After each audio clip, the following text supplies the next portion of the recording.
तालुक्यातील दहिवडी येथील एका नामवंत विद्यालयातील इयत्ता 9वीत शिकणाऱ्या अल्पवयीन विद्यार्थिनीने बंधाऱ्यात उडी टाकून आत्महत्या केल्याची धक्कादायक घटना घडली आहे। याबाबत घटनास्थळावरून आणि पोलिसांनी दिलेली माहिती अशी की दहिवडी येथील एका नामांकित विद्यालयात सदरची अल्पवयीन विद्यार्थिनी इयत्ता 9वीच्या वर्गात शिक्षण घेत होती। मंगळवार दिनांक 10 डिसेंबर रोजी नेहमीप्रमाणेच ती विद्यार्थिनी शाळेत आली होती, पण ती वर्गात दप्तर ठेवून बाहेर गेली। ही बाब शाळेतील शिक्षकांनी सदरच्या विद्यार्थिनीच्या आईला फोन करून सांगितली। याबाबत आईने शाळेत येऊन खात्री केली असता मुलगी शाळेत आढळून आली नाही, परंतु दप्तर मात्र शाळेत मिळालं। दप्तर घेण्यासाठी आपली मुलगी निश्चित येणार म्हणून आई शाळेतच थांबली होती। सुमारे 4:15 वाजण्याच्या सुमारास ती मुलगी शाळेच्या जवळ दिसली। त्यावेळी ती आई आपल्याला आता ओरडेल मारेल या भीतीने ती शाळेच्या समोरून माणगंगा नदीच्या दिशेने पळाली।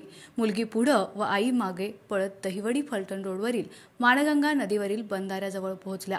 यावेळी आई तिला थांब थांब म्हणत असताना मुलीने दप्तर शेतात फेकलं आणि नदीवरील बंधाऱ्यात उडी मारली।